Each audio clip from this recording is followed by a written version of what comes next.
All right, welcome back for day 3 of the 2021 18-meter nationals. From the perspective of yours truly, 7 Tango, we had another 100-mile-an-hour day, as you can see here reported on the SSA website. All these articles, descriptions here are available along with the scores for each day, all the tracker archives, which is the FLARM replays, but better yet, the flight logs, which you can use and replay in SeeYou or any IGC file viewer, preferably one that plays multiple, and replay the flights and look at the data and learn a lot about how this flight was done. So I'm going to give you a quick overview here of day 3. This is Rich Owen's report, and you can read it yourself, but it was good weather today, less cloud, less thunderstorms, less overdevelopment, pretty good clouds down to the south into the first turn area. The typical weakness or sort of mundaneness of the open desert out to the west towards out to the west towards Ely. And then coming back in, you get back onto the high terrain, and it can often be very strong late in the day. It's usually just booming right up until it stops. And we had another extremely fast final glide. So Rich Owen, Zulu Oscar, he had a relight and started late, but had a great flight. I think he ended up 9th for the day. And a little bit of discussion here about the Air Force Academy cadets, which are here for this contest, flying their duodiscuses, I believe. Great group.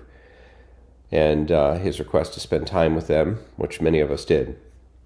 This task was a 2-turn point mat with 2 large turn areas down to the south, straight down the high ground, and then back out into the desert, 30 and 45 kilometer radiuses respectively. And he sort of describes the second leg out into the desert as something out of an Aladdin movie. It is barren landscape. It looks like Mars. There's nothing out there. There's no roads, no towns. And it is really quite frightening to think of landing out deep in that desert area at about 5 o'clock at night, an hour and a half before sunset, with no roads. How are you going to be located, and how are you going to get your glider out of there? So very good points there.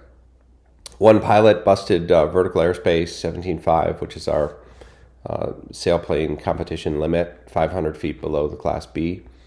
So he broke the airspace limit for the contest, but he didn't break into any FAA regulation violation. Speeds were up over 100 miles per hour again, and we were also launched behind the regional contest, which was going on there at the same time, which meant we launched very late in the afternoon, and we also started very late, I think 2:40 or so.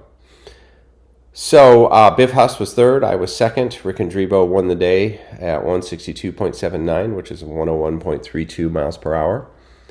Bruno Vassal lost his entire navigation system, but still finished the task at 83. He did it through dead reckoning. And Pete Alexander lost his ClearNav display and had no water and still did 87. So it gives you an idea of what the water and what the navigation is worth, about 14 miles an hour. All right, well, let's jump into the scores. Just a quick overview. This is the way the SSA scoring program, which is a proprietary program called WinScore, does this. It's sort of less interesting. It has the pilots by their overall rank, and then you have to look here for the daily rank, which also says rank.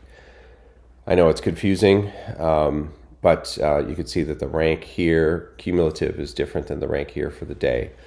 And one note, the 6th place pilot, who's done well 2 days in a row, I think he had a bad first day, Noah Wade, is flying very well. 6th place, he's down here at the bottom still, but obviously he's working up quite quickly with these good scores.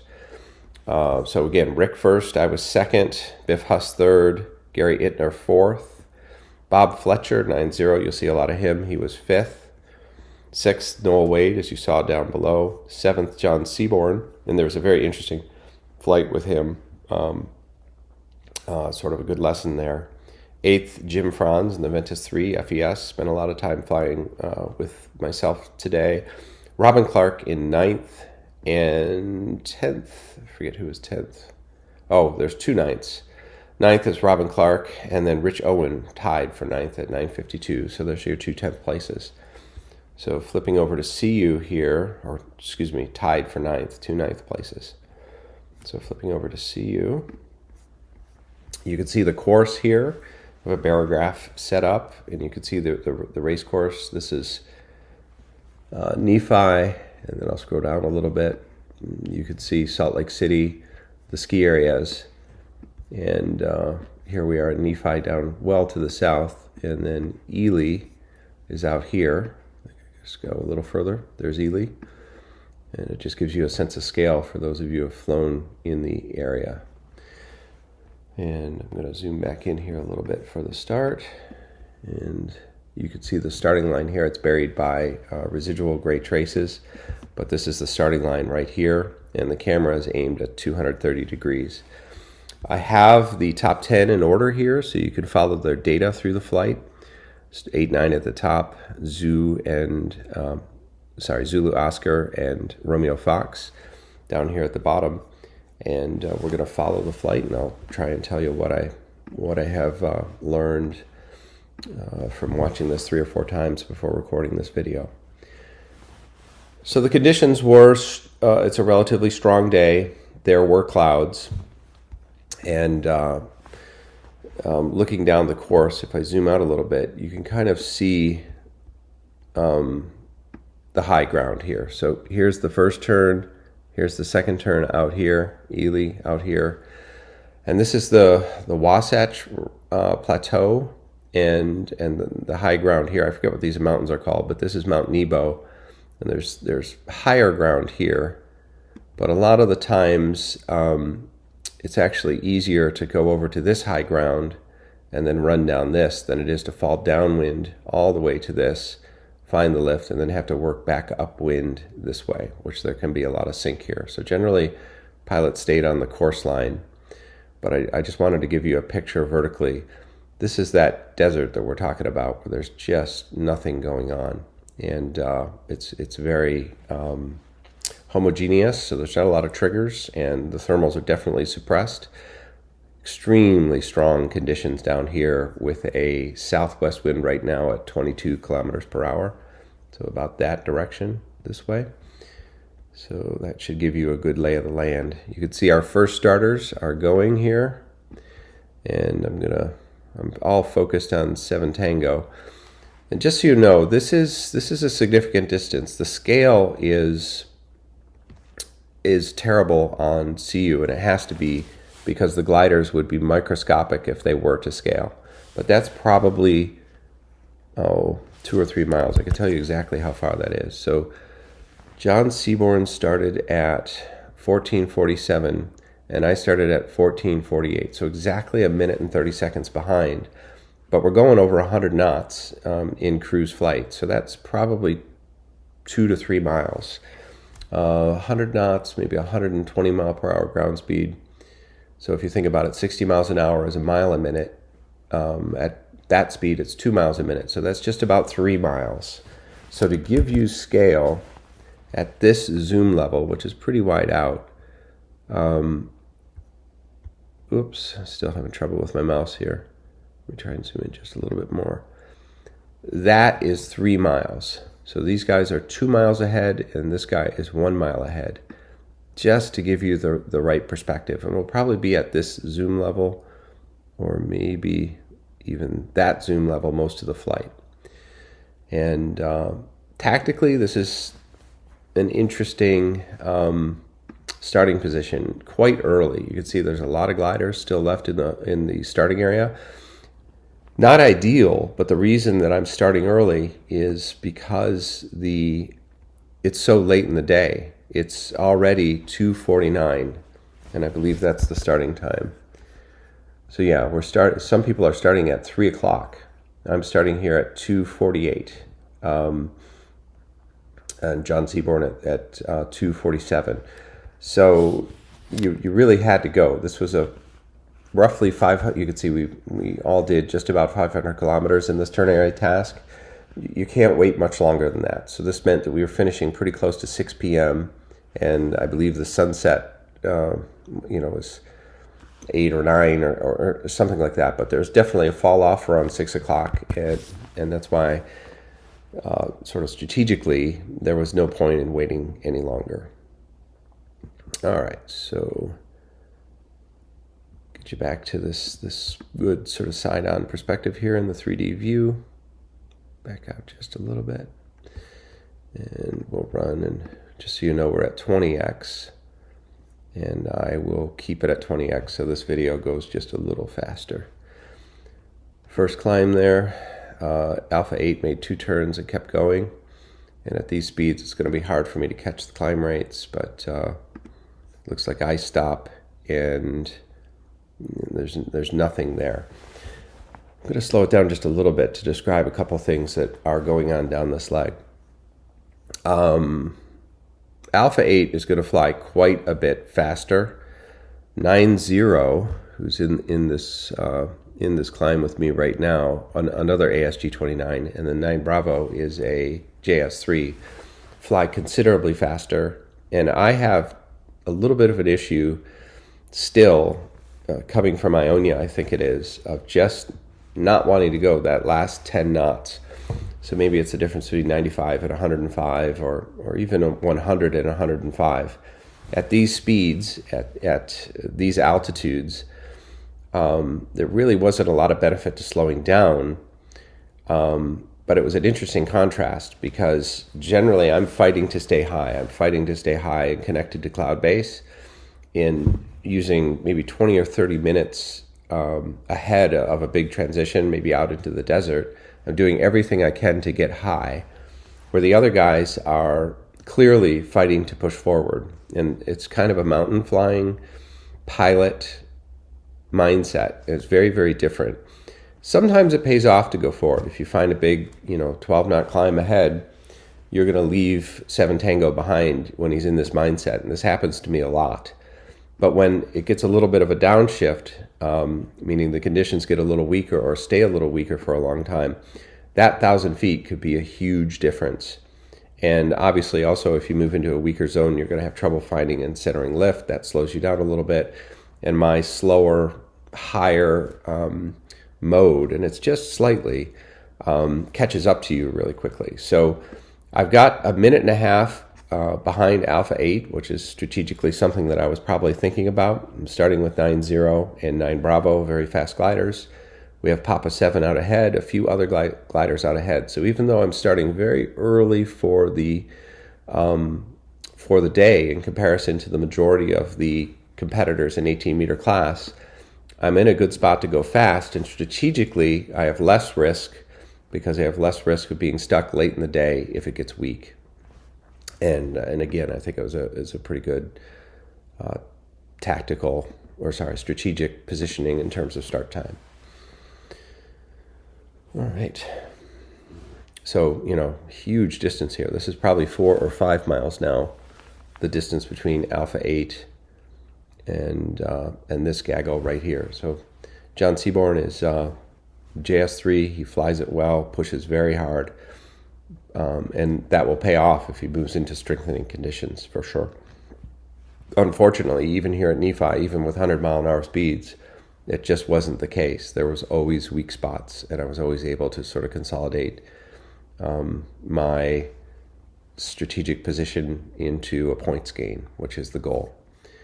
I'm going to pull down a little bit. You can see the field moving south. Here's my gaggle right here. I'm going to try and pull that up. Whoops, I think I found a problem here. I don't think we're focused on my glider in this. Nope, we're focused on 8-9er. And unfortunately, I can't follow 8-9er today because 8-9er, who wins the day, started a good 20 minutes back, roughly 17 minutes back. So pretty big deviation there, probably just strong cloud, S, brown rose, and a couple guys going even further. remember that high terrain. He's probably trying to reposition on the high terrain. There were clouds here. The wind direction is 240, so it's right about here. And just to give you an idea of what everyone is thinking about. It might have even been better to start off the right end of this line and move right up onto the high ground here. But obviously at 110 knots, deviations are costly. Whoops. Zooming in here.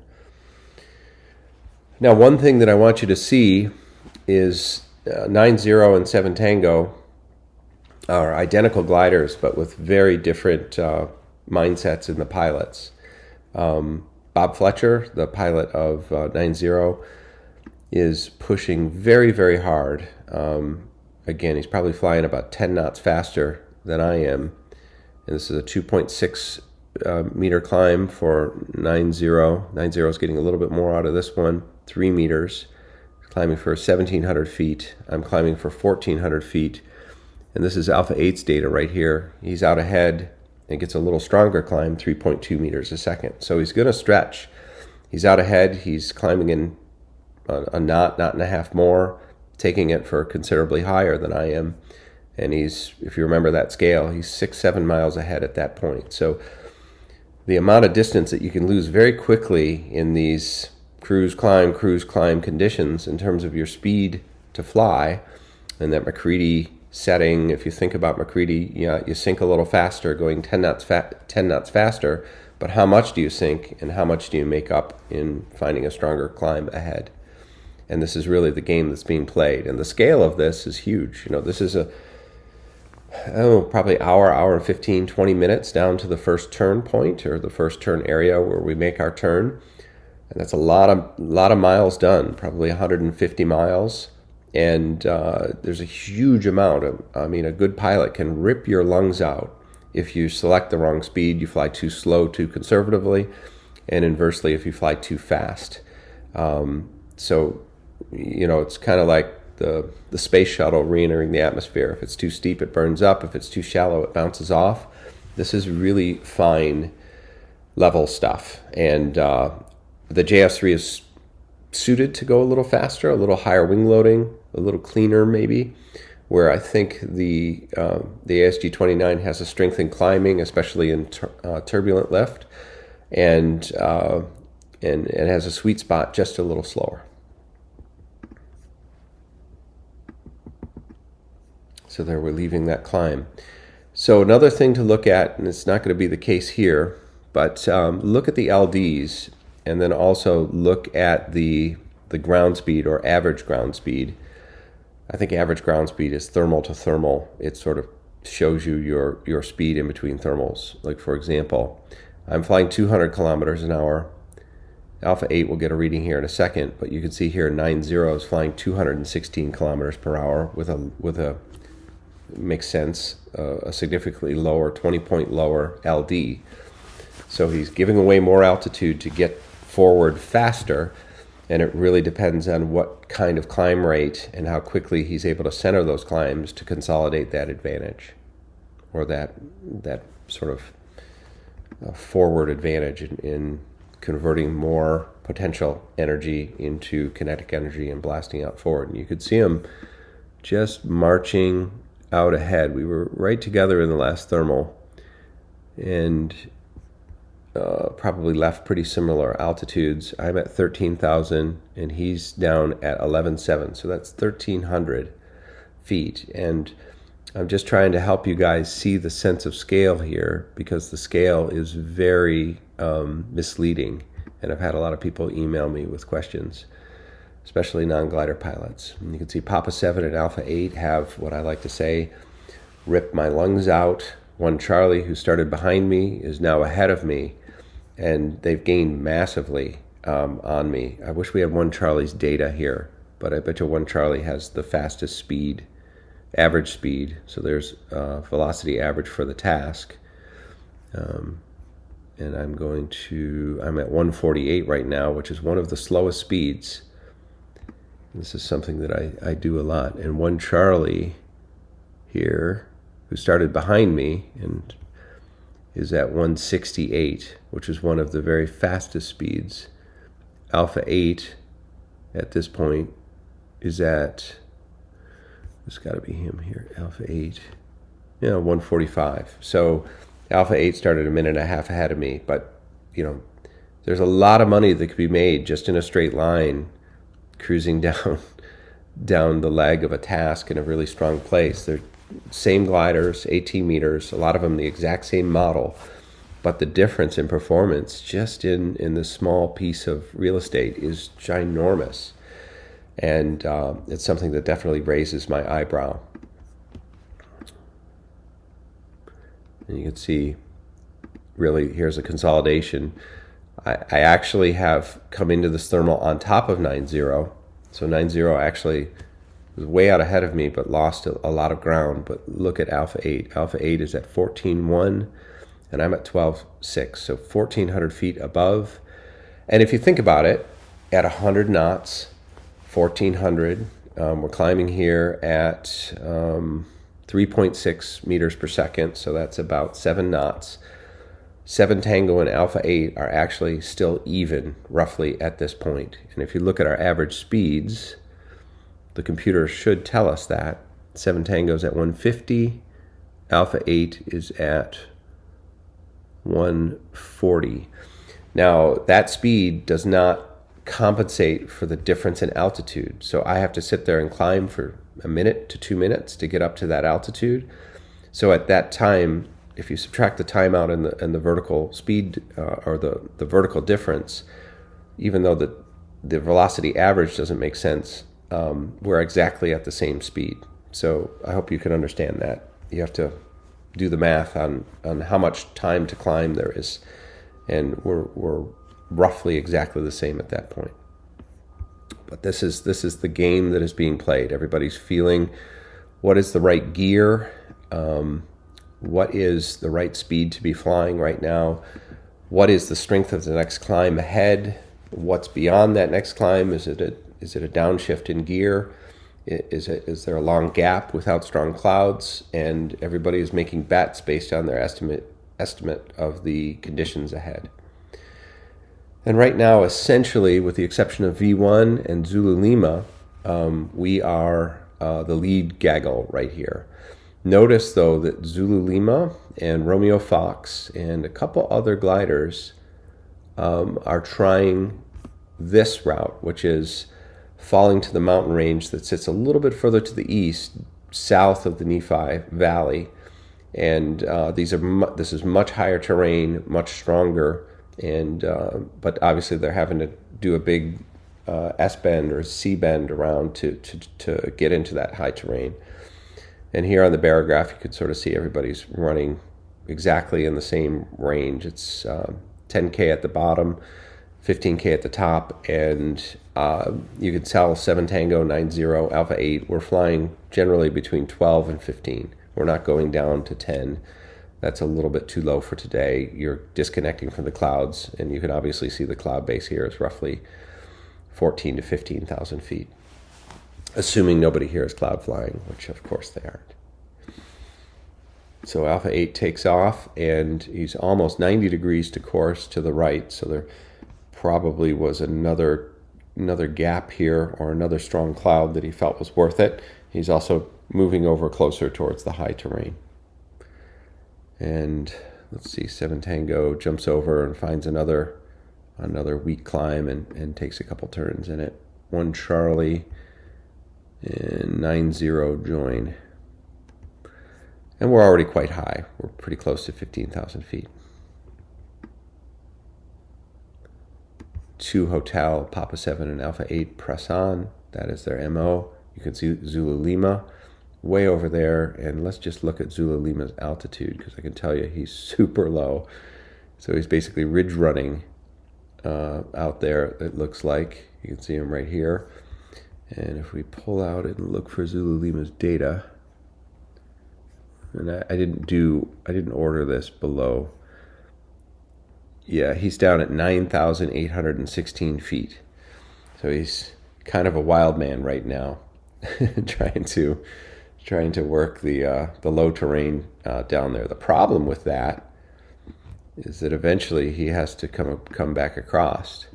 So he's working this high terrain, and he had to cross this gap real low and get on this. And he's right above these mountains right now. In fact, if we zoom in on him, just not to pick on him, but this is interesting stuff. So if I click over to Zulu Lima, and then I can zoom in and kind of take a look at his track.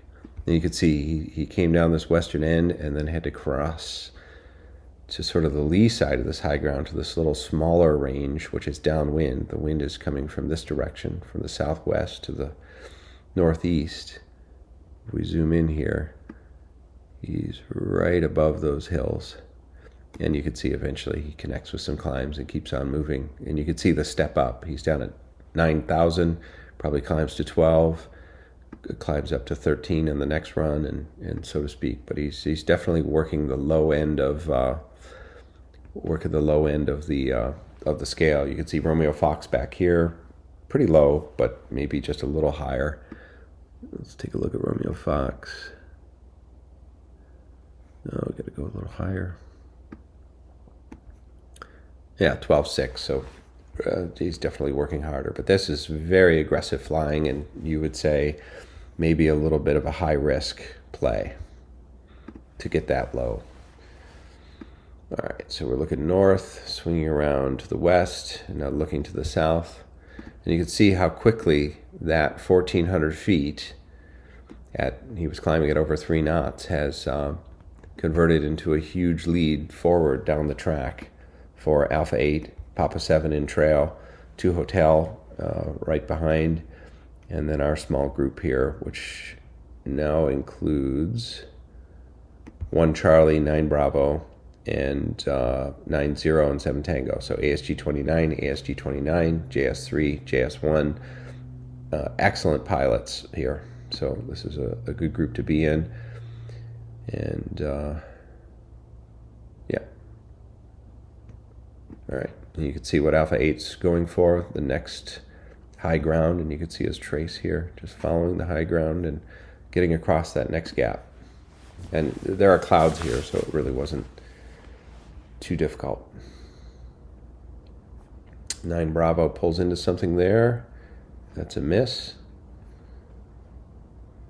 Alpha 8 pulled into something up there. That was also a miss. Zoom out here a little bit so you can see. There's Zulu Lima digging out of a very low spot. This is probably where we're going to see some of these. No, the LDs are still pretty standard here. And I'm actually really low at this point. It's a little embarrassing. You can see Alpha 8 making a big kick out into the valley for something. And weak, 1.8. So you can see he's jumping out ahead. He's above, he's pushing hard, but he's just not finding a strong climb where he can consolidate this and sort of break the track of the gang behind. And someone like myself who's sitting back a little bit, and again, this is probably 6 miles here, 3 miles to this guy, 6 miles to this guy, is, I'm a 2.5, 3 minutes away from these guys, and I can watch them climb. Visually can tell how strong their climb is, and I have 3 choices here. I have 9-0, I have this group, and I have Alpha 8, I'm keeping everybody in check. Very interesting here, 1 Charlie, who's going really fast. At this point, 1 Charlie is kicking butt, if you remember, on the average speed, and I'll take a look at that in a second. But 1 Charlie gets a 15th for the day today and finishes slightly early. So we'll keep an eye on him to see maybe what happened. But at this point, 1 Charlie's average speed is way faster than ours, because I know he started about 2 or 3 minutes behind me, and he's quite a ways ahead. So obviously he sees something out here that he likes. But that's a big deviation. That's 70 degrees. So Alpha 8 still climbing in a fairly weak climb. 9-0 heads over. and 7 Tango and 9 Bravo hangover. Come over here. 90 is climbing in a different spot, and it's stronger. So 2.7 meters a second, 3.8 for 90. So interesting. Alpha 8 was on his own. He tried to climb here. Now the wind's drifting a little bit, so we were 2 or 3 minutes behind him. So that might be the same climb, but he might have been on the very top of a bubble, let's say, or he might have been off center, and we come in and get double the climb rate that 1.8 got, just a little bit offset, and gain accordingly.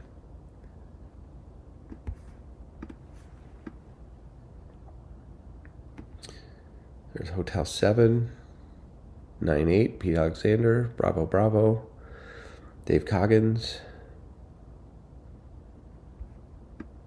And just so you know, in scale, we're quite zoomed out here. That's probably a 10-mile lead now for these guys. So they've really opened up. So Alpha 8 and Papa 7 are the same gliders, are not the same gliders. This is a JS3 and an ASG29, and I believe the ASG29 is on top. So it's not really a ultimate speed performance here. It's efficiently climbing, staying in the lift, feeling the air, and it's pilot v pilot stuff, where a slightly different technique can earn you a lot of altitude or speed. Now, 1 Charlie deviated all the way over there to get into Zulu Lima's thermal, and now he's coming down the middle of the valley here. Huge deviation to come over there. So that'll be interesting. That might have been the mistake that he made today, although it doesn't look terrible. 1 Charlie, he's down at 12,000. We're over here at 14,000. So deviation loss, the 2 or 3, 4 minutes it took to get over there.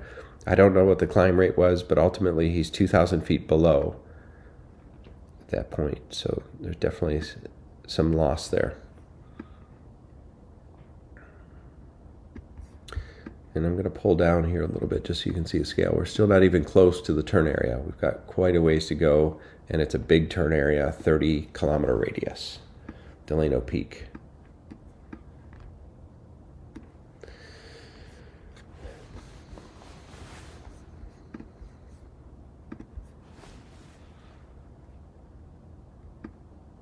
Papa 7 pushing hard. Alpha 8 stopped in a weak climb here. Doesn't look like that strong of a climb. 2.3 meters a second.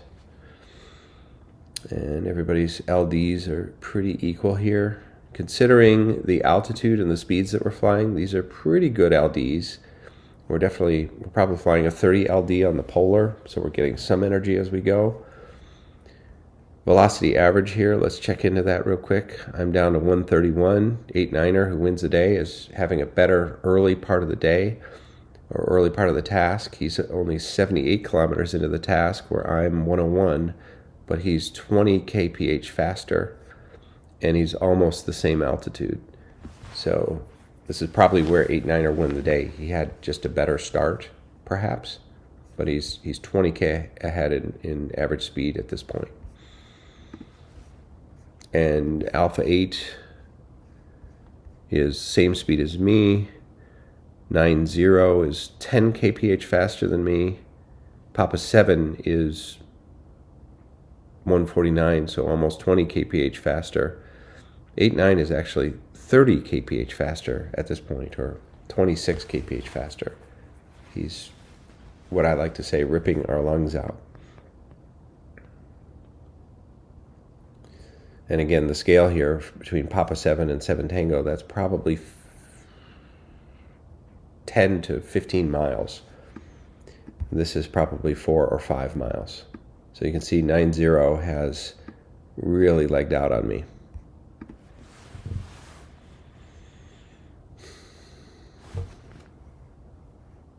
And you can see Papa 7, 7 Tango, 90 and 9 Bravo, Alpha 8 right here.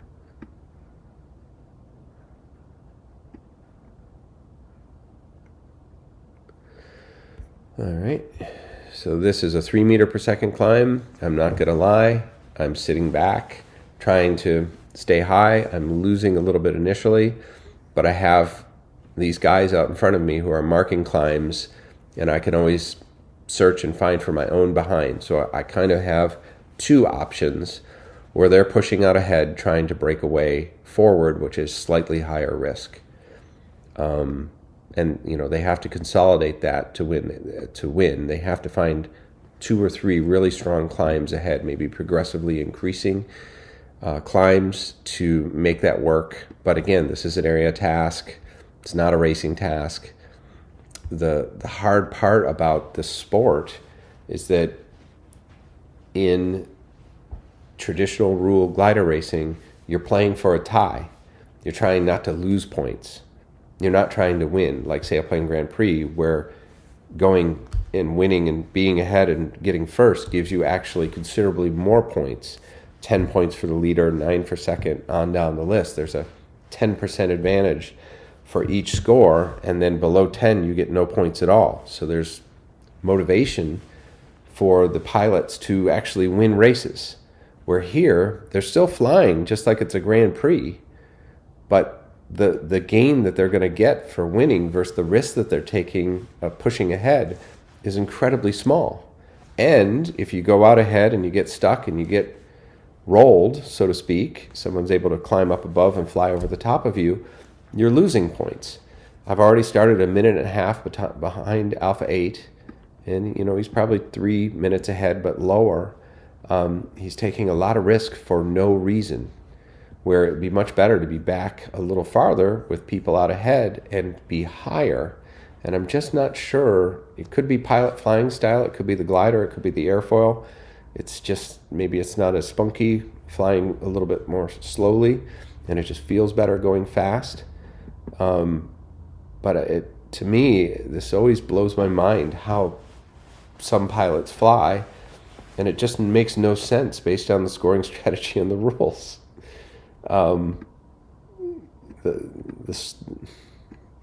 So I'm not dinging on any particular pilot. These are excellent pilots, but I think strategically and tactically this is great for what I'm doing. And I don't know why some of these other guys who like to push out ahead don't just beg for Sailplane Grand Prix to come to the United States so they can race in it, because it's exactly the kind of flying that their style of flying is very much rewarded by Sailplane Grand Prix scoring, and not by traditional scoring, and especially not by U.S. rules. So I sort of feel like the turtle as I watch this and describe this to you, but there's no motivation to push out ahead. I'm trying to reduce risk. And here I'm starting to, for whatever reason, I'm really starting to try and fly higher. Maybe it's because these guys are a little bit high and above me. Maybe it's because I feel like there's a weak spot ahead. But I'm starting to string out higher LDs than my competitors. You can see 9.0 stretching a little bit. I don't have 9 Bravo because he wasn't top 10 today, but I'm starting to work higher, and I noticed this, and I'll try and explain it to you as we go. So here I'm stopping and climbing. As I'm really starting to try and get high, and maybe what that is. So here I am right here, is we're starting to get down into this turn area. And let me zoom out a little bit. This is the point right here where I turn. But I think I'm already thinking about trying to get as high as I possibly can down at 13,000 for the point when I turn to go out into this desert, into the second turn, where there's almost no geographic features to trigger climbs. But I've noticed this. It's 3 years later. I can't tell you exactly what I was thinking. I know that there were clouds on this day, so a little bit less risk, but a lot of times it's just an evaluation of, as you're looking forward, the quality of the clouds that you're seeing ahead and how they're lining up, what you're seeing off into the desert, and you can sort of see that my mindset has changed. It's clear to me that I don't care about staying with 9.0. Alpha 8, 9 Bravo has taken off on another line here. I am completely happy just moving in this direction. I know these guys are out here, but I want to make sure that I am in a good position to go out into the desert. And I think that's what I'm thinking.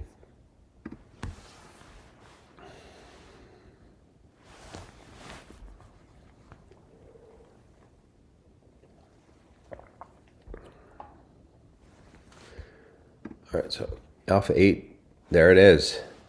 6,000 feet, 4.7 meters per second. So he's consolidating his lead, but you could see how low he was. He was super low here. So he really, he's probably down to 11 or 10,000 there. That's just my guess. So it's taken him 2 or 3 minutes, even at that, 10 knot plus climb rate. He's still even with Papa 7. He pushed so low out ahead. Here comes 9-0. And again, I'm a minute and a half behind him. He's going to gain here a little bit, I'd say. We'll wait till I pull into the climb. Okay, I get 4 meters a second. Papa 7, 5.6. Alpha 8, 4.6. 4.7. And, but look at the tactical position. Okay, that's fine. I started a minute and a half behind him. He's a little bit ahead. No big deal. There's a long bit to go. 9-0 started with me. He's ahead. That's fine. But I'm in a strong climb. I'm going to get high. I'm in touch with my competitors, so I'm right on the edge of the turn area. And this is just a fine tactical position. This is just fine. You can see everybody homing in. Probably these guys all have LX 9000s. I get like 4 or 5K of range with my setup for whatever reason. But you could just sort of see these guys are probably hauling ass and seeing those flashes. And these guys are angling. These guys are angling. So it's kind of funny to see. But, it feels slimy. But, if you were in the Tour de France and you could draft, would you lead the peloton for 120 miles and then try and win the sprint? That's ridiculous. That's great if you do sailplane Grand Prix rules. That will pay off in spades. You'll get 10 points, and the guys who sit back will get nothing. But in this sport, where the scoring is so advantageous for the people to not push out ahead, doesn't it make sense to play that strategy? And it's like people just beat their heads against the wall. They go to these contests and they try and fly macho and fly by themselves and go out ahead. I'm whatever kind of pilot that is, whatever the label is. And it's like, I just don't understand it. And at the same time, they hate sailplane Grand Prix and love area tasks, which make it even easier to kind of sit back and let the markers fly out in front so that you don't have the risk. And it really comes down to that at this level. Isolating yourself and getting stuck just for a few minutes is going to cost you a ton of points. So, and then we also have open starting time, which promotes the ability to start, behind a good group of pilots and lower your risk. So everybody just bang right into that same climb, and maybe it's a little bit broken up now. I'm still marking it, it looks like, as I climb up. Yeah, they're struggling to find it. Poor guys. But anyway, out we go. Pretty much the same situation, the same distance lead. They are stringing out a little bit more than I would like. But I'm flying slowly. I'm up at almost 17,000, almost at the maximum altitude, floating along here. I'm still going 230 kph into the wind, so I'm not going slowly. But look at Romeo Fox here. He started way behind us. He was considerably behind us. He's low, but he has caught up. So good on him. Romeo Fox, who finished 10th for the day or tied for 9th for the day, had an amazing first leg. And you can see here, he's at 158. I'm at 130, slow as shit, so I'm high in a good spot, but I'm not particularly fast. Alpha 8 is at 145.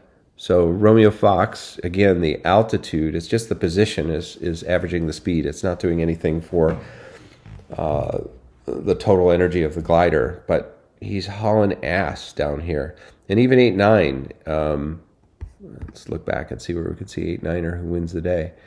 He's slowed down, which probably means he's gotten up to a good altitude, and he's sort of down to the same speed that we are. 137, I'm at 130.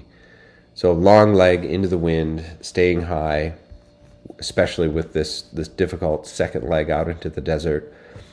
You can see the slightly different mindsets and strategies. I'm being very conservative, and there's 9-0 who was right with me at the start. Here's Alpha 8 who was a minute and a half ahead in the start. These guys are plunging, pushing really, really hard and expecting really big climbs to get out ahead. And I'm kind of bend, don't break. Probably not happy here right now. I probably wish I was a little faster, but obviously mentally I'm tending to want to stay high and just really control risk.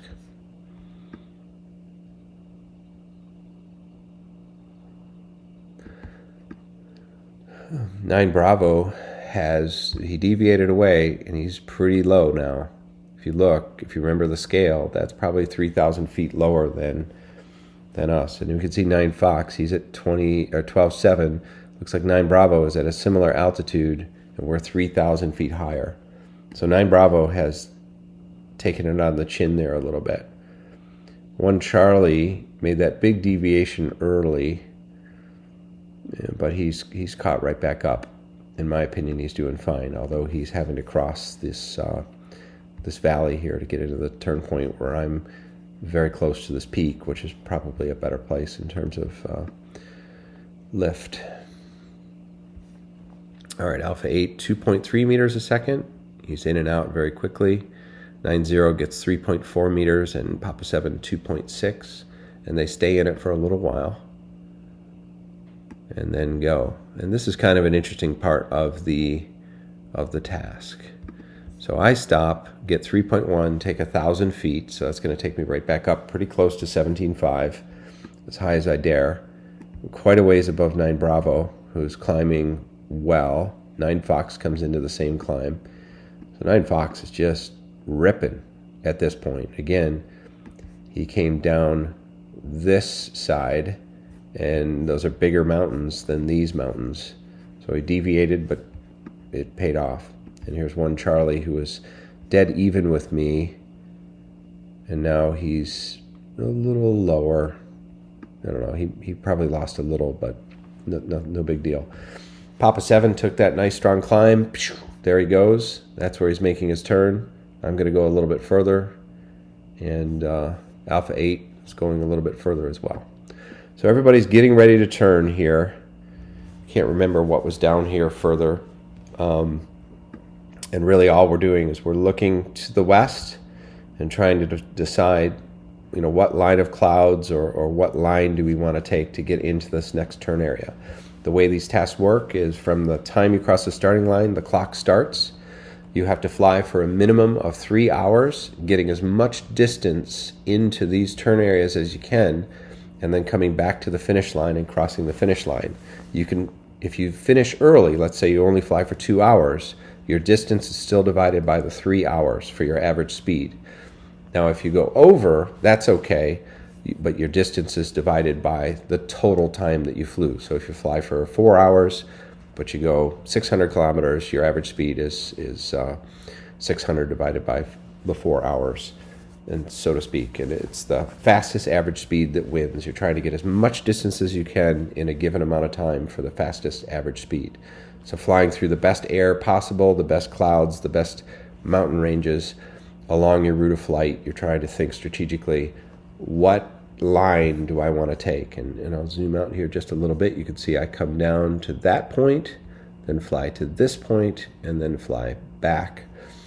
and I end up getting, I don't know, 510 kilometers and 161 kilometers per hour average per second for the day. So that's what's going on right now. All right.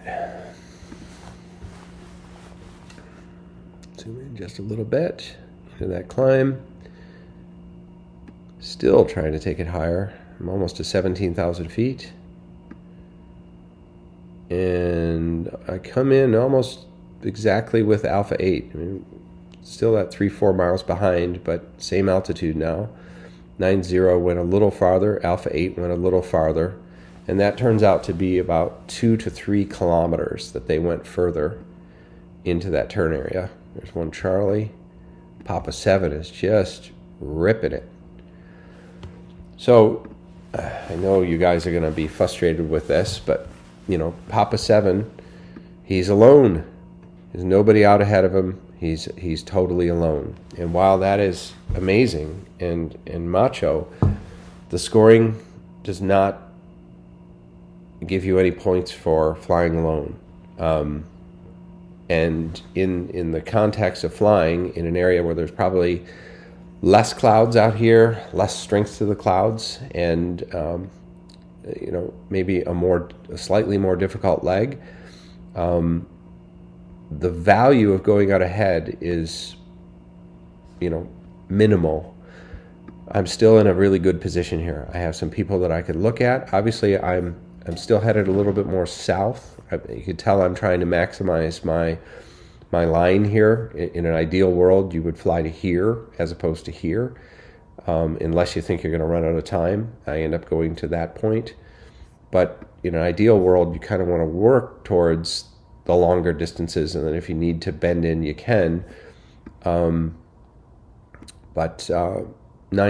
Papa 7 is clearly aiming to the southerly point of the second turn area, but he's all on his own, and it's just going to be harder to maximize climbs. So there, as soon as Alpha 8 turns, I respond to that because it's within a visual range here, probably 2 or 3 miles. There's probably a cloud there, and I don't really like that. So small deviation, but I'm still keeping 2 people out ahead of me, and I'm considerably higher than they are. So they're lower out ahead, and I'm in a good position to keep an eye on them. So there goes Papa 7 into his first climb. And again, Papa 7 did phenomenal on this day. He was 4th. Only the top 6 or 7 were all within about 30 points. So there wasn't much to it. But there, Papa 7 trying to find a climb. There's a miss. He's going to lose 1 or 2 kph right there from that turn. At least 1 kph of his average speed. And if, you know, there were 3 guys here flying side by side as a team or as a group, as these 2 are, there's a little higher likelihood of finding and centering that climb. So there's 1, 2, 3 misses, and you can see we're just catching up, and I'm still considerably higher than those guys. And remember the scale, that's probably 1,500 feet. So let's look. 13, 6, 7, yeah, to 12, 4, so 1,200 feet. So that constant effort to be higher is maybe starting to pay off a little bit. To hotel. So you can already see how hard it is to find lift on this leg. Everybody has maneuvered. He's had 3 misses. He's had at least 1, maybe 2. There's another miss. No one can find climbs here. It's very difficult. And 9-0 is off isolated on his own. I'm going to zoom in here a little bit so we can look at that. And he's considerably offline. So here's 7 Tango. And look at 9-0. He is totally off on his own. Now he is going into this area of slightly higher terrain, but you can see he's really cutting this turn area short on his current heading. He's going to be on the north side, which is going to mean to earn distance, he's going to have to go farther out into the desert, where we here can always fall back to the high terrain. And by the way, you can tell how far we're flying today. There's Parowan right there. So we're almost all the way down to Parowan. I think that's 200 kilometers. It's Tango 8, who's flying in a 15-meter glider against the 18-meter gliders. Very cool.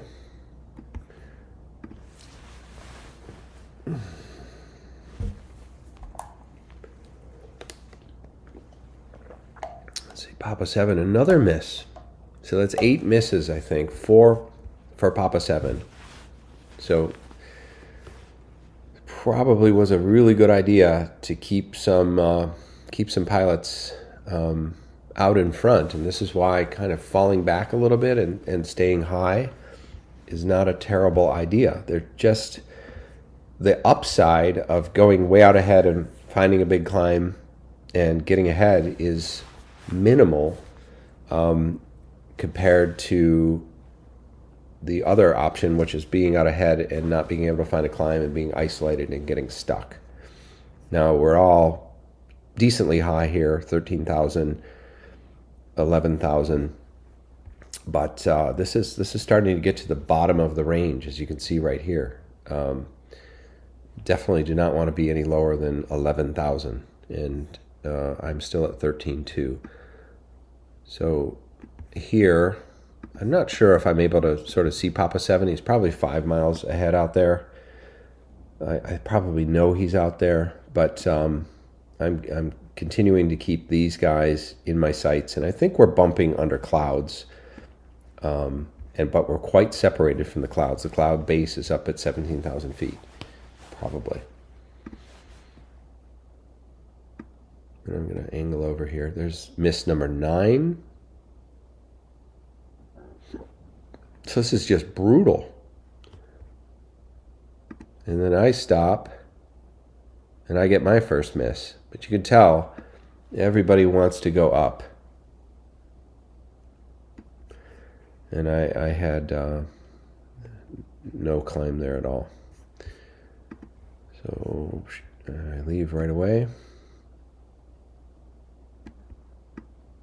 Juliet Lima is here with us.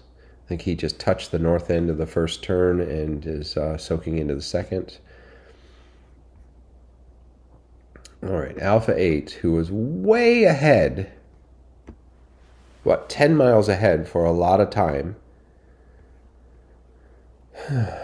finally finds 3.6 meters a second, and I've caught all that distance back up. So if I am even with him, I'm a minute and a half ahead of him. And I actually come in above him. So that is a pass plus the altitude. So I'm 13.1. He's 600 feet below, 700 feet below.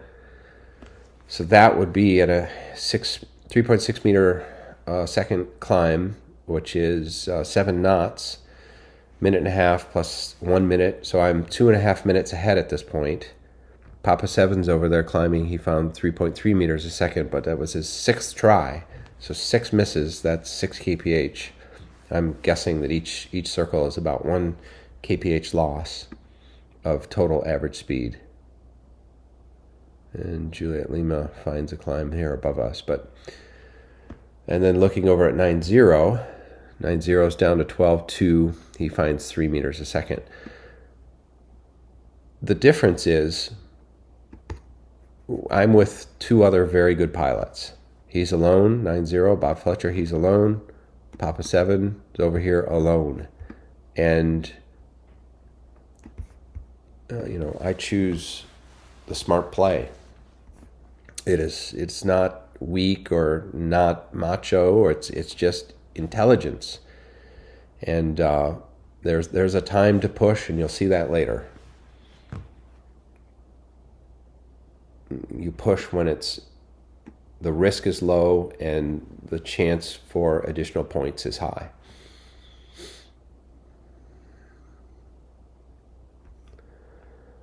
So 3.3 meters a second. Alpha 8 was climbing at about the same. And there he goes. He's probably feeling a little bit of pressure because I've essentially passed him at that point by being above.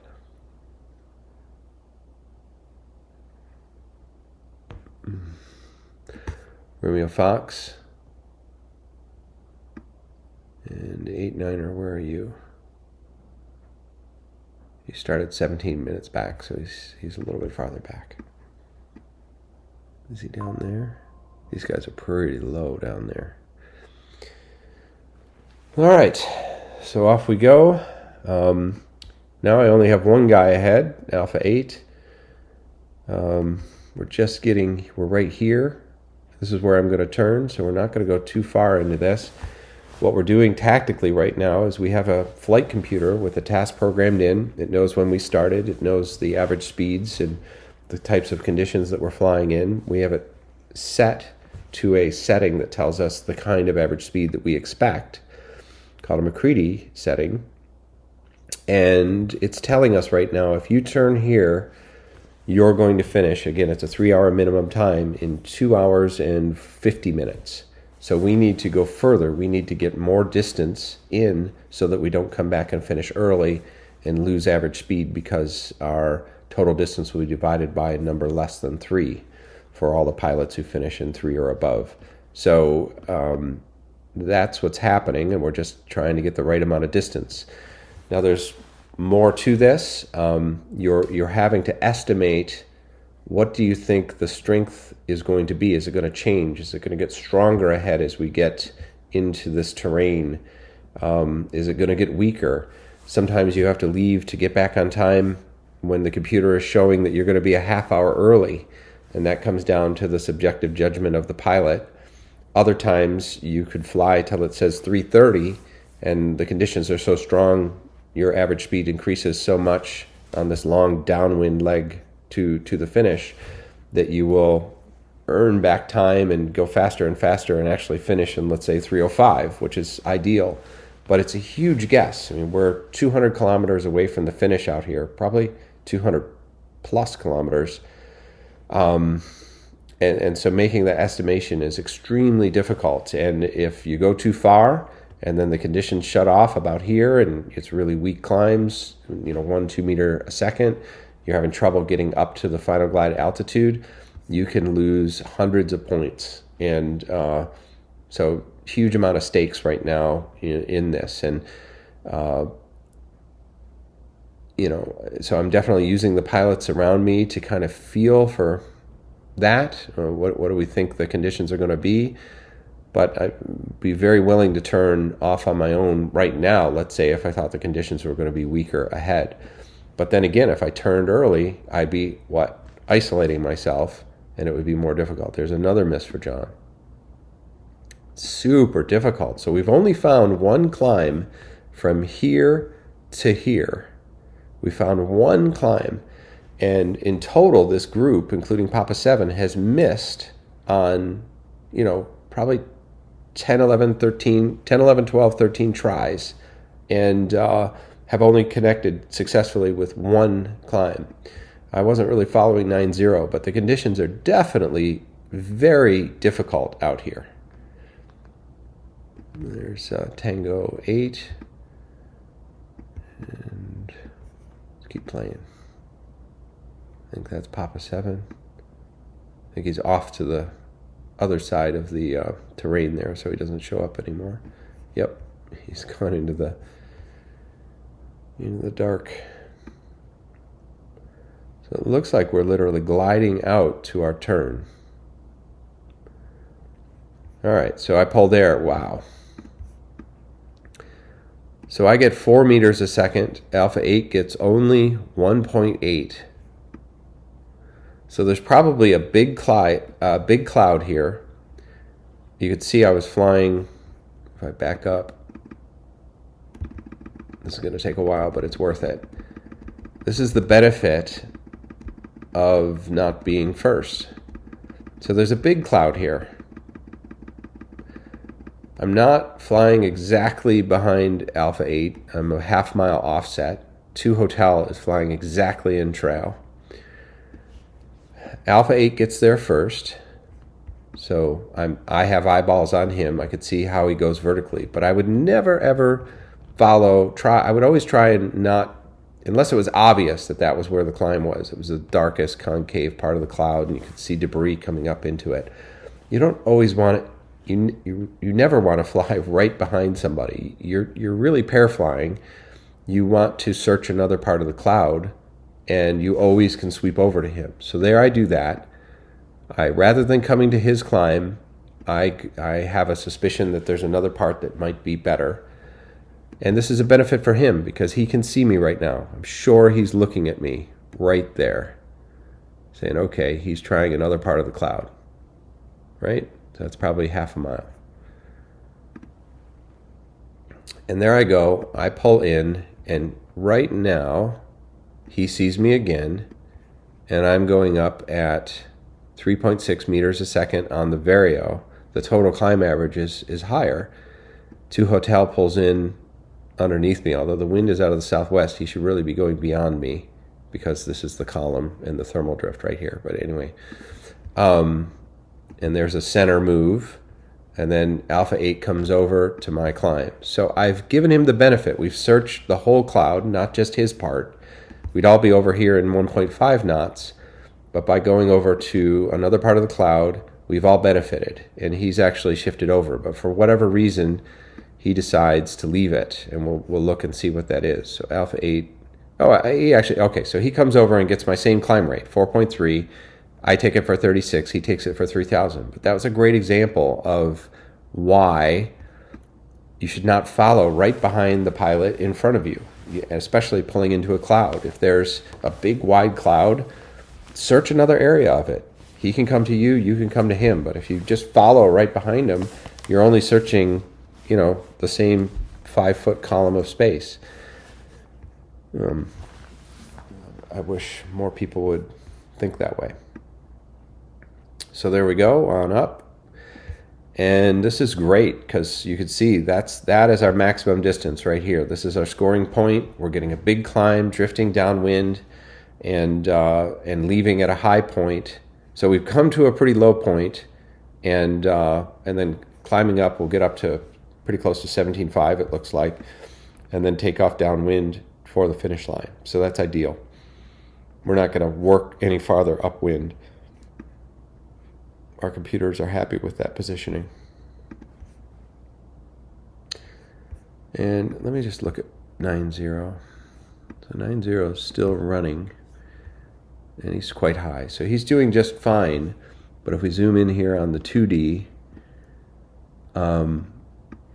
look how much more distance we have gained to this point. We are here, we're going to turn there. He's going to have to go another 30K, 20K over there to get the same total distance as we have. And we're perfectly lined up to go almost straight downwind. And we're also on a line that is closer to getting onto the high ground and coming back into the finish. So if you go way over here, you're spending more time in the desert to get back home. Or if you go down here, you're able to get back on this fast high ground going north. So a little bit of that was the strategy that I had. And I'm sure others had the same thing. Papa 7, I think, had the same thing in mind. So 4 meters a second, that's almost a 100 percentile climb. I think there's maybe been one other climb. But here we go again. It's Groundhog Day. They leave first and are pushing crazy hard. So actually, I'm going a little faster right now, but let's see what happens. On this leg, I think Alpha 8 overcooks his push and ends up getting stuck. Now also, let's zoom in here on the 2D. Look how good this is. So look at all these gliders that are out here in front of us. They started late. They were a little slower down the first leg, little slower down the second leg. So they time out inside of us in this last turn. And now we have potentially gliders out in front of us as markers coming back up to the north, which is great.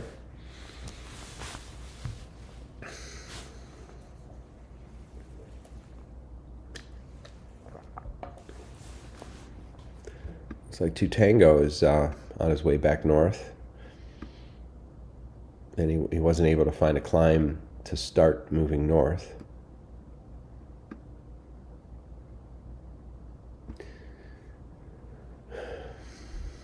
2 Hotel is kind of locked into Alpha 8 here. And scale, these guys are already 2 and maybe 3 miles ahead. Even though we left the thermal together, I have a 130 LD. Alpha 8 has a 91 LD, and 2 Hotel a 98. So I'm going a little slower, trying to stay a little higher. And this is a judgment call. What do you think the conditions are ahead? What is the vertical shear in terms of staying connected to the clouds? And how are you going to maximize this distance? I mean, we're dead even, so I'm a minute 30 seconds ahead of Alpha 8 at that point, leaving that thermal. And I don't have to push here. I'm going to have a good average score. There's nothing, I'm not trying to win the contest in one day. I'm not getting emotionally invested in just one pilot's position. To me, every pilot is just another data point. And obviously some data points are a little stronger than others. That's definitely considered. But I'm not getting emotional about, okay, these guys keep pulling ahead. He very well could make this final glide home and beat me back by 3 or 4 minutes and gain some points. But I don't care. I'm making the best strategic and tactical position in terms of decisions, in terms of risk that I can. And right now at this point, I feel like it's been quite weak. We've only found 2 climbs out of 15 tries, and we still have a lot of desert to cross. So I'm not going to give up altitude easily. I'm not going to fly 120 knots and be burning up my altitude for no reason. We're high, we're on the downwind leg. There's just no reason to push incredibly hard from a risk perspective point of view.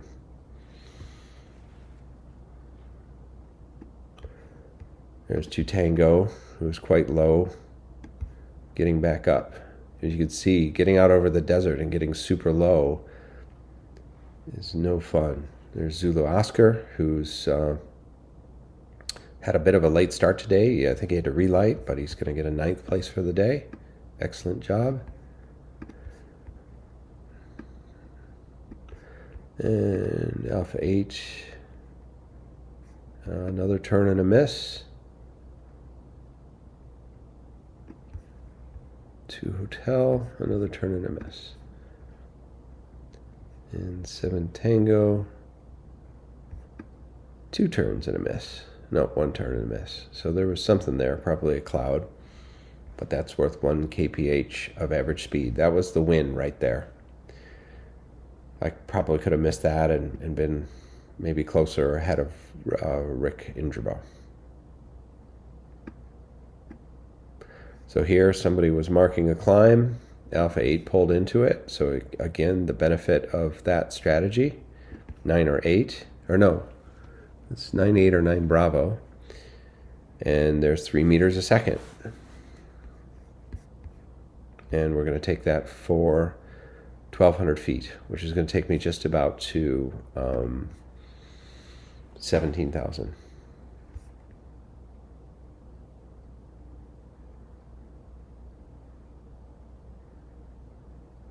Yep, almost 17,000. And Alpha 8, just real quick, LD 125, LD for Alpha 8 54, and it's going 260 kph. I'm also going 260 kph, but I'm finding better energy.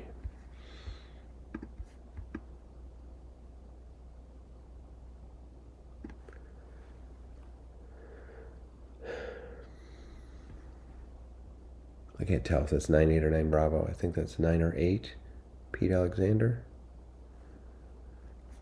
So there's a lot of dancing here. Must be clouds that were bumping. I believe there were clouds this day. If it was blue, it wouldn't really make sense to make those kinds of turns. Or that big a turn, that's a mile. Moving over, they'd be smaller, just feeling the wing lift. So we're crushingly high here, 15,000 feet. You can see somebody here had to turn their motor on. it looks like. It's a pretty long, steady climb. Well, that might have been 2 Tango, I suppose.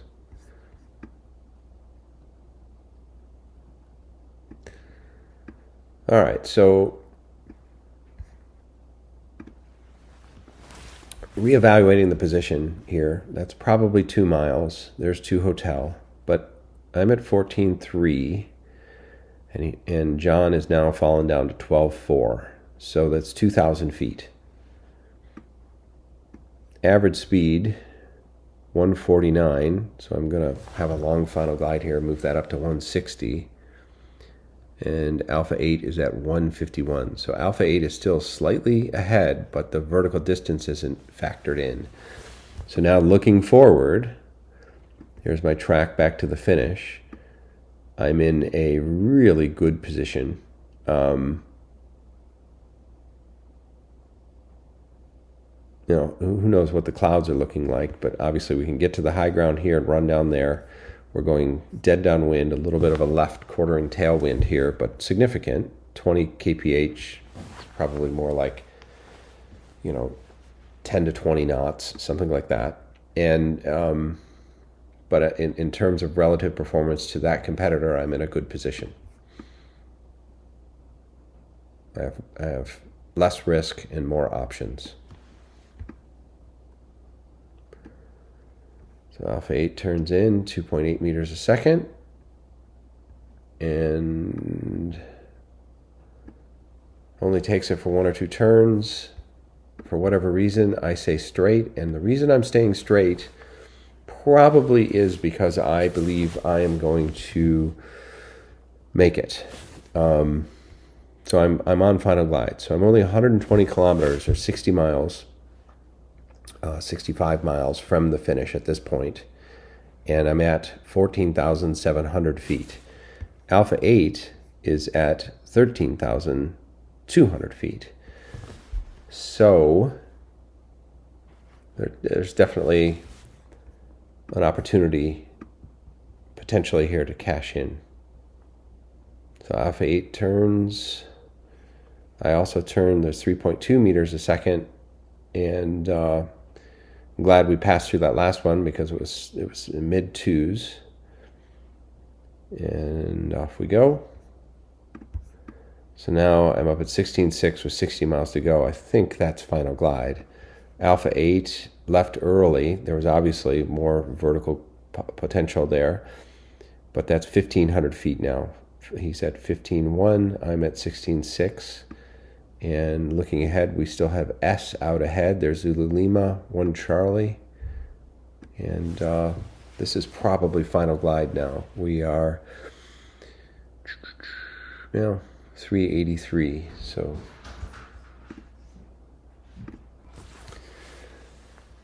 all right. Had a little something come up there, but we are pretty darn close to final glide here. And you can see from the barograph there's a couple more climbs that might be ahead, but I think we're pretty close. 6,500 is the airport elevation, so I'm about 9,000 feet above the finish altitude with about 110, what would I do? 113 kilometers to go, so it's almost 70 miles. S is turning in a healthy thermal in front of us.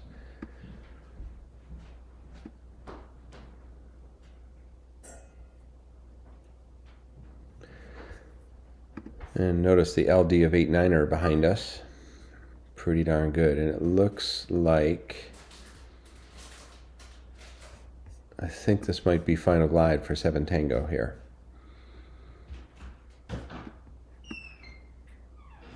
So again,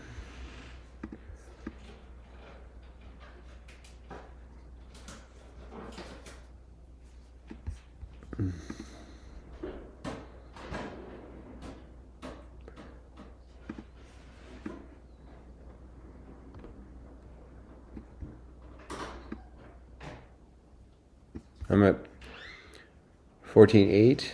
Alpha 8's at 14.1 in the pull-up. after the pull-up. And I don't know what I'm going to do here. Let's see. I'm going to keep on trucking. That 41 LD kind of disturbs me, but I think that's my final glide LD, which is reasonable considering we're going to go 100 knots. So Alpha 8 pulls in alongside, and at this point I've got 14.1. He's at 13.1, so that's 1,000 feet and change in 3 meters a second. So that's a little bit over a minute above if Alpha 8 needs to take another climb, but really it's a race to the finish at this point. You can see 1 Charlie's almost made it home. Zulu Lima's almost made it home. Alpha Golf over there, Hotel 7. There's 9-0, 9 Bravo. All these guys. And looking back, there's Romeo Fox back on the ridges, going home, which I thought strongly about. Hotel Whiskey, Fox Hotel. So this is quite an interesting final glide. I'll let it play out. Papa 7 over there.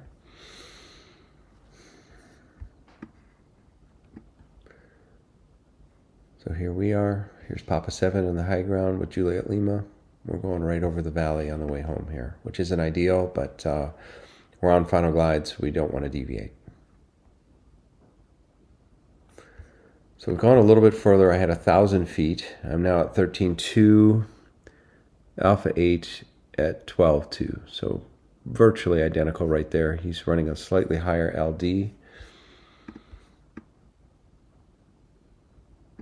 And I'm running at 250 kph, which is 20 or 30 knots below red line.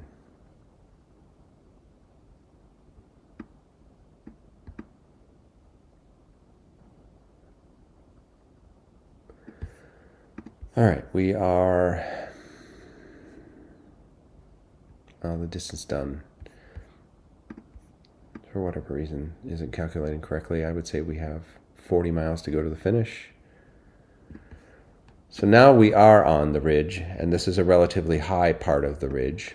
The wind direction is this way, so coming from the top of the screen towards us, 243, so it's exactly that direction vertically on the screen. So we're in a good spot here to find a climb or get some positive energy here.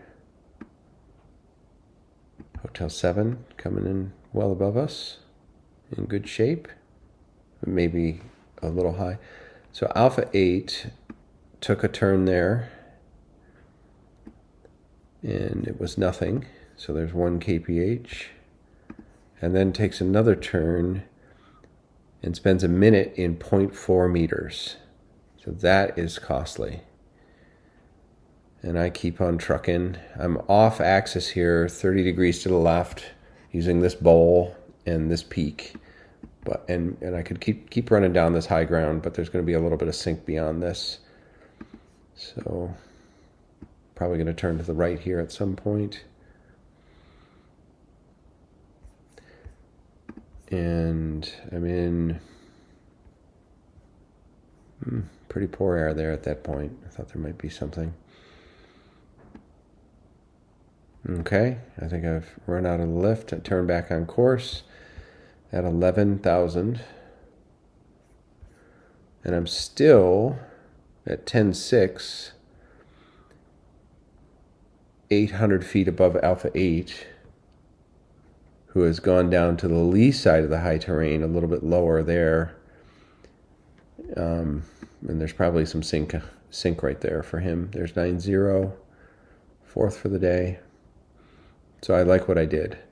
There's Hotel 7 pushing hard. Probably at red line because he's so high and he's just coming down.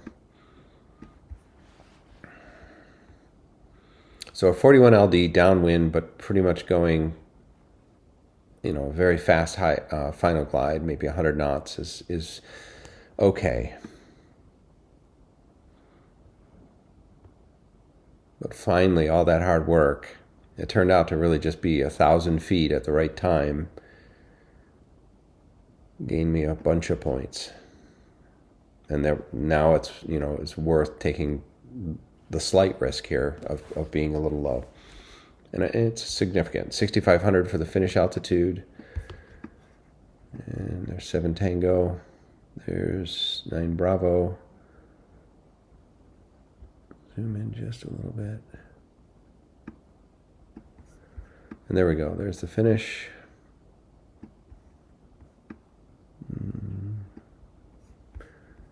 And there's Alpha 8.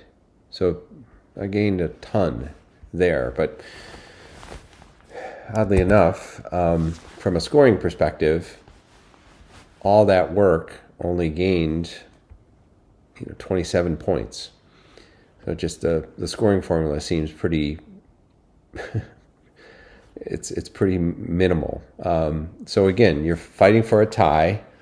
You're trying to make small gains when it makes sense to take a little bit of risk.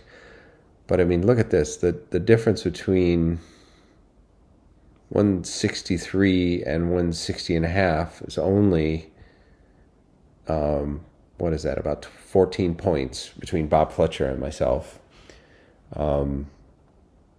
It just feels like that should be expanded in the scoring formula. It just seems like nothing, because we go to these contests and work really hard for 7 or 8 flying days to gain, and the difference is 2% or something. It's just a thought. But anyway, that was day 3. Here comes 8-9er, a glider that my son Vaughn loves to say, 8-9er. It's his favorite glider from Uvalde this year. Winning the day. And I wish I could follow those more, but it would just take so much time. So at this point, Rick is leading the contest with that 1,000 points. I'm in second, 6 points behind him. Then we have a big gap, roughly 50 points, down to John Seaborn and Dave Coggins. Andy Blackburn another 20 points back. Bob Fletcher basically tied with him. Jim Lee basically tied with him. And then Biff and Robin. So the top 10 sort of firming up, and many of the people that you would sort of expect. And the last 4 or 5 days of this contest are pretty amazing. Evan Ludman is in 12th with just a 15-meter glider, which is pretty impressive. And that is where we sit. So we'll do day 4 soon. Thank you for watching. I know these are long and painful. I think if you're a contest glider pilot, they're somewhat interesting. But for a lot of you, it's probably way too long. But I feel like if I don't take my time and go through all the little details, it's really not going to be that interesting. So I hope you enjoyed it, and I'll keep working on it. If you have any comments or suggestions, please leave them on the YouTube comments. And we'll see you for the next one shortly. Thank you.